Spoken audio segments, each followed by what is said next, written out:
Stress is a part of our normal everyday lives. The key is how to deal with it. And Holmes' Deralee Scanlon says that what we eat or don't eat directly affects our stress level. Deralee, how is that? Well, certainly skipping a meal, and I certainly hope those two that were just ahead of us make sure that they don't skip meals, because that'll add stress to the body.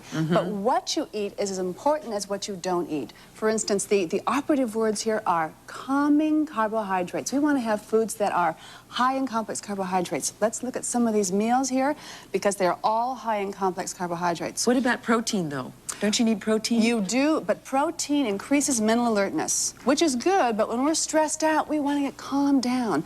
And nothing does that faster than the complex carbohydrates. Okay. Okay. All right. Breakfast. Certainly, you don't want to skip breakfast. What is most important here is vitamin C. Adrenal glands, which are required, called upon during stressful activities to produce, right? We want to make sure that they have plenty of vitamin C. I'll get it. I'm getting stressed out. I just dropped one of my packages. Okay, there we go. Give me some of that vitamin C. Next, we I hate have... it when that happens. I'm not stressed. No, it's all right. Next, we have muffins. This is a whole grain muffin, which has a lot of tryptophan. And that's an amino acid that goes to the brain that makes us feel more calm, more so than milk.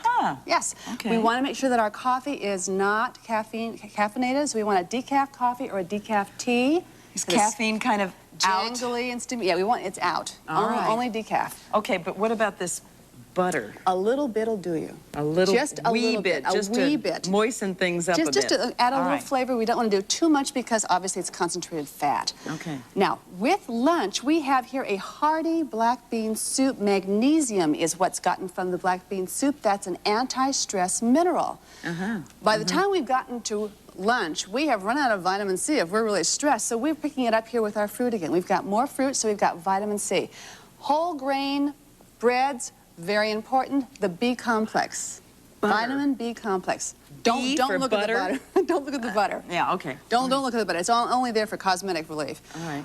This is vitamin B complex, relieves stress, gives you more energy, and also relieves fatigue. Okay. Now, moving into dinner Are over vitamins, here. are vitamin supplements considered at all in here? Do you think? I certainly think that if someone wants to take a vitamin supplement, it's good. It's a good insurance factor, because not everyone eats the way that they really should. Yeah. Okay. So but check with your physician first, though. Okay. Dinner, very important. We have a calming, soothing pasta plate here, high in, again, the B complex. We also have another important nutrition tip here. This is calcium. Calcium is a soothing mineral. We've got calcium in our cheese. We've got calcium here in our nuts, in our 100% lettuce. It's 100% whole grain lettuce. Okay. Now, let's look here at our dessert. We have beta-carotene here in our strawberries, and we have vitamin C. A little bit of sugar is okay. Too much sugar is not okay. If you're sensitive to it, it makes you a little jangly and a little fatigued. Foods that are stress increasers are sodium. This is hidden sources of sodium in this particular. These are reduced fat dinners. You know, I've been noticing that. Deralee and I have been talking, you know, and I've been noticing that when you find fat-free foods or less fat in foods, they pile on the sodium. Yes, and that really isn't good. Lots. 900 milligrams here, 800 here. Not all soups are high. This particular one is high, so you need to look for products that have 500 milligrams or less. And lower that sodium. Absolutely, because it makes the heart work harder. Yeah. Now, okay, we don't want to have too much liquor in our diet. Alcohol is not very good for us. Now, it doesn't mean that we can't have a little bit of wine at meals, because wine has been shown to relax us. Moderate amounts now, like one glass of wine, fine. Relaxes us and aids in digestion. Okay. So, what about the hard liquor here? I wouldn't suggest, no difference? Well, 80 proof is a lot of alcohol. Stress is delivered. You know, we would get drunk faster than a man because we don't have as much of the enzyme that breaks down alcohol.